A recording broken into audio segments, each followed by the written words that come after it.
বানিয়া তানিয়ার সঙ্গে নাচ করতেই মৌলি আর নয়নতারাকে উচিত শিক্ষা দিয়ে সেই স্কুলে পৌঁছে গেল ঈশানী। হ্যাঁ বন্ধুরা, এমনটাই দেখা যাবে। তাই সম্পূর্ণ জানতে ভিডিওটিতে লাইক দিয়ে চ্যানেলটি সাবস্ক্রাইব করে দেখতে থাকুন। গল্পের শুরুতে দেখা যাবে ঈশানী বাণীকে ভুল বোঝে আর বলে, তুমি যে মিথ্যে কথা বলেছো, আমাদের যত কষ্ট দিয়েছো, তুমি আমার মেয়ে মৌলির জায়গাটা নিয়ে নিতে চেয়েছো, সেই কথা না আমি কোনোদিনও ভুলবো না বাণী।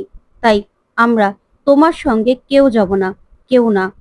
শোনো, মৌলি ভুল করেছে ঠিক আছে, অনেক ভুল করে, কিন্তু নিজের মেয়ে তো, নিজের মেয়ের নামে আমি কোনো কথা শুনতে চাই না। মৌলি আমার মেয়ে, তাই মৌলির যত দোষ গুণ সবকিছু আমার। ওইদিকে নয়নতারার মৌলি ভীষণ খুশি হয়ে যায়। তারপরে দেখা যাবে ঈশানী বলে, শোনো, আমি স্পষ্ট আজকে বলে দিলাম, আমরা কেউ, এই বাড়ির কেউ তোমার সঙ্গে ওই ফ্যামিলি প্রোগ্রামে যাবে না স্কুলে। তখনই বাণী কান্নায় ভেঙে পড়ে। তখন বাণী বলে, আমি আর কি ভেবেছি বলো, আমি তো আর কিচ্ছু চাইনি। আমি শুধু চেয়েছিলাম আজকে আমার ফার্স্ট স্টেজ প্রোগ্রাম, আর সেখানে আমার মা বাবা আমার সঙ্গে যাক। আমি তো শুধু এটাই চেয়েছি, এর থেকে আর বেশি কিছু তো আমি চাইনি।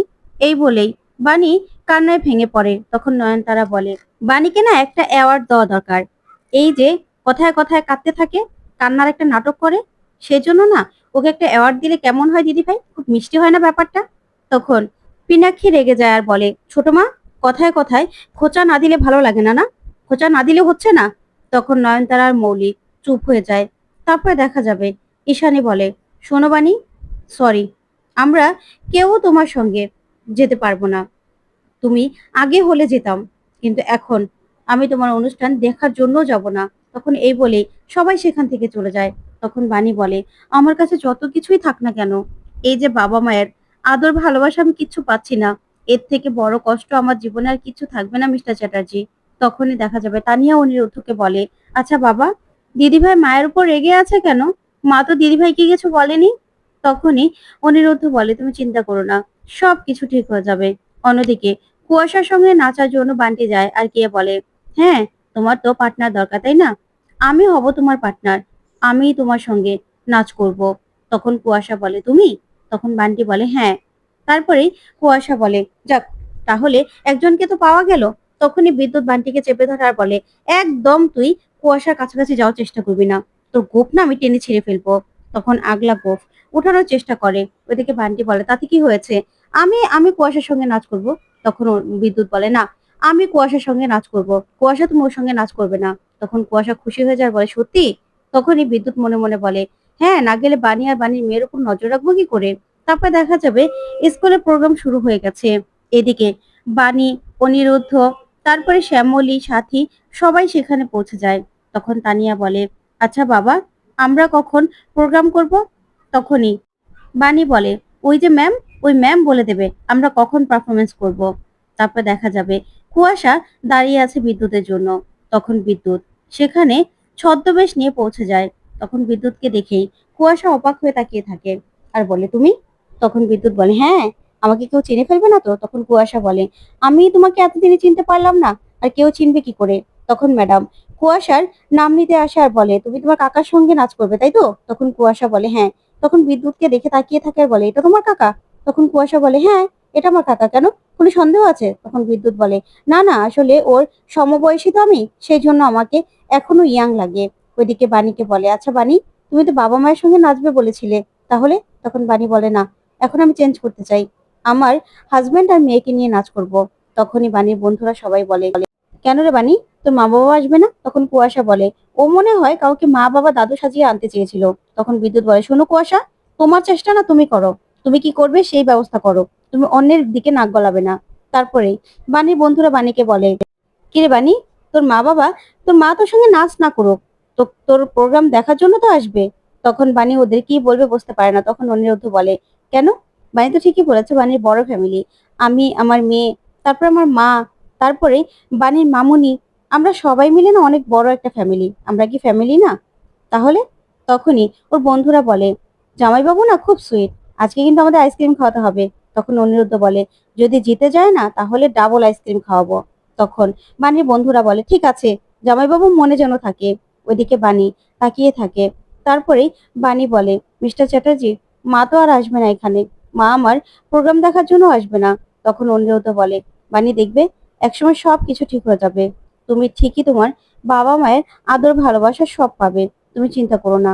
তখন তানিয়া বলে, আচ্ছা বাবা, আমরা কিছু করতে পারি না? ওইদিকে সাথী বলে, দেখুন বেয়ান, দুটিতে কি সুন্দর ভাব হয়েছে। ওইদিকে অনিরুদ্ধ বাণীর মাথায় হাত রেখে বাণীকে সান্ত্বনা দেওয়ার চেষ্টা করে। তখনই শ্যামলীর বিদ্যুতের বলা কথাগুলো মনে পড়তে থাকে, যে আমরা কি আবার এক হতে পারি না? সেই কথা ভেবে কষ্ট পায় শ্যামলী। ওইদিকে প্রোগ্রাম শুরু হয়ে যায়। তারপর দেখা যাবে তানিয়া অনিরুদ্ধকে বলে, আচ্ছা বাবা, দিদিভাইকে আসবে না? দিদিভাই না আসলে না আমি প্রোগ্রামই করবো না, নাচবই না। তখন অনিরুদ্ধ বলে, আচ্ছা আমি ফোন করলে তুমি এটা তোমার দিদিভাইকে বলতে পারবে? তখন তানিয়া বলে, হ্যাঁ বলতে পারবো, কেন বলতে পারবো না। তখনই অনিরুদ্ধ বলে, বেশ, তাহলে চলো আমরা এখান থেকে সাইডে গিয়ে তোমার দিদিভাইকে ফোন করি। তখনই বাণী বলে, কোথায় যাচ্ছেন আপনারা? তখন অনিরুদ্ধ বলে, আমরা আসছি। এদিকে গিয়েই তানিয়াকে দিয়ে ফোন করায়, ভিডিও কল দেওয়ায় অনিরুদ্ধ। তখন ঈশানী বলে, হঠাৎ করে ফোন আসলো কেন? তখন পিনাকি বলে, ফোন করো না। তখন ফোনটা ধরলেই দেখে তানিয়া। তখন ঈশানী বলে, দিদিভাই তুমি গিয়েছো? তোমার প্রোগ্রাম হয়ে গেছে?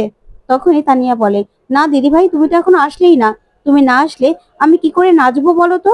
দেখো না, মাও খুব মুখ ভার করে বসে আছে, মন খারাপ করে আছে। তুমি এসো না। তুমি না আসলে কিন্তু আমি আর মা কেউই নাচবো না, পারফরমেন্স করবোই না।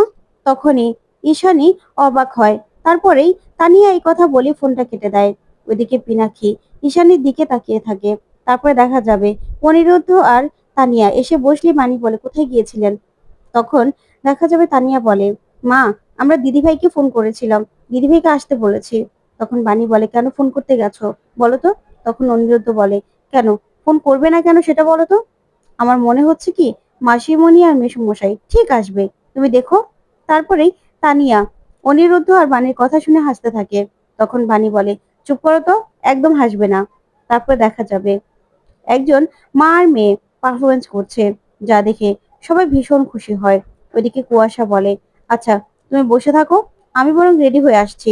তখন বিদ্যুৎ বলে, আমাকে তাড়াতাড়ি ছাড়ো না, না হলে কেউ দেখে চিনে ফেললে না তখন গন্ডগোল হয়ে যাবে।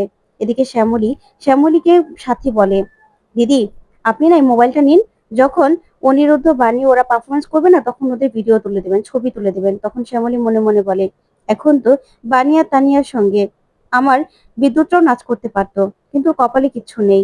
এদিকে বাণী ভীষণ খুশি। তারপর দেখা যাবে আবার আরেকজন নিজের মাকে নিয়ে গান গাইতে থাকে, যা শুনে সবাই ভীষণ খুশি হয়। ওদিকে অনিরুদ্ধ বাণীকে বলে, বাণী একদম মন খারাপ করো না, আমার মনে হচ্ছে মাসিমণি ঠিক আসবে। তখন বাণী বলে, না, মা আসবে না, আমি জানি তো, মাকে তো আমি চিনি। তখনই অনিরুদ্ধ বলে, তুমি চিন্তা করো না, আমার মনে হচ্ছে ঠিক আসবে, কারণ তানিয়া বলেছে তো, আমার প্রিন্সেস যখন বলেছে। আর তুমি চিন্তা করো না, দেখবে আস্তে আস্তে সব ঠিক হয়ে যাবে। তখন বাণী বলে, মিস্টার চ্যাটার্জি, কি করে সব ঠিক হবে বলুন তো? তখন অনিরুদ্ধ বলে, আমার তো মনে হচ্ছে আস্তে আস্তে সব ঠিক হয়ে যাবে, তুমি চিন্তা করো না। একদিন মাসিমণি আর মেসোমশাই ঠিক বুঝতে পারবে, যতই মাসিমণি তোমাকে দূরে সরিয়ে দিক না কেন। আমি জানি মাসিমণিরও না তোমার জন্য কষ্ট হয়, খারাপ লাগে, শুধু মুখে বলতে পারে না। ওইদিকে পিনাক্ষী বলে, আমি তো ভেবেছিলাম যাব না। তখন ঈশানী বলে, তাহলে এখন কি ভাবলে? ওইদিকে নয়নতারা আর মৌলি সবটা দাঁড়িয়ে দাঁড়িয়ে শুনতে থাকে। তখন পিনাক্ষী বলে, না না, যাবই তো না, সেটাই তো বলছি। তখন ঈশানী কি করবে কিছু বুঝতে পারে না। তারপর পিনাক্ষী বলে, আসলে ঈশানী, দুজনের জায়গায় একজনও যদি আমরা না যাই তখন ব্যাপারটা কেমন লাগে না? তানিয়া এমন করে বলল, তাই আমার মনে হয় কি যাওয়া দরকার। তুমি না যাও, আমি বরং গিয়ে না হয় হাই করে আসি, না হলে তো মন খারাপ করবে। এই বলেই পিনাক্ষী যেতে লাগলেই ঈশানী বলে, দাঁড়াও। তারপর পিনাক্ষী দাঁড়িয়ে পড়ে। ওইদিকে নয়নতারা আর মৌলি ভীষণ খুশি হয়ে যায়। তখন নয়নতারা বলে, না নিজে যাবে, না কাউকে যেতে দেবে, আজকে আর বাণীর মা বাবার সঙ্গে প্রোগ্রাম করা হলো না। তখন মৌলি বলে, বাণীর কপালটাই না খারাপ, সেই জন্যই বাণীর কপালে কেউ নেই। ওইদিকে পিনাক্ষী ঈশানীকে বলে, কি হয়েছে ঈশানী? তখন ঈশানী বলে, তুমি এভাবে কোথাও যাবে না। ওইদিকে বাণী খুব খুশি। তখনই দেখা যাবে স্টেজে সবাই পারফর্ম করছে। এদিকে সাথী বলে, কি ব্যাপার বাণী, তোমাদের পারফর্মও তো চলে আসবে, তাহলে গিয়ে তোমরা রেডি হচ্ছ না কেন? তখন তানিয়া বলে, দিদিভাই তো আসছে না, মা কি করে প্রোগ্রামটা পারফরমেন্সটা করবে বলো তো? দিদিভাই না আসলে তো মা পারফরমেন্স করবে না বলেছে। তখন শ্যামলী বলে, কেন রে বাণী? তারপর সাথী বলে, আমি জানি ঈশানী ঠিক আসবে। আমার বন্ধুকে তো আমি চিনি। ঈশানী না মুখ ফিরিয়ে কিছুতেই থাকতে পারবে না। তারপর দেখা যাবে কুয়াশার কাকার নাম বলে দেয় সেখানে ম্যাডাম। তখনই বিদ্যুৎ আর কুয়াশায় স্টেজে গিয়ে দাঁড়ায়। তখন বিদ্যুৎকে দেখেই অবাক হয়ে তাকিয়ে থাকে শ্যামলী। তখন দেখা যাবে অনিরুদ্ধ বাণীকে বলে, আচ্ছা বাণী, এই কুয়াশার কাকাকে কেমন চেনা চেনা লাগছে না? তখন বাণীও অবাক হয়ে বিদ্যুতের দিকে তাকিয়ে থাকে। তারপর দেখা যাবে রেডি হয়েও কিন্তু কিছুতেই বাণী পারফরমেন্স করবে না বলে দেয়। ঠিক তখনই ঈশানী স্টেজে এসে হাজির হয়। তো বন্ধুরা, কেমন লাগলো আজকের আপডেট? কমেন্ট করে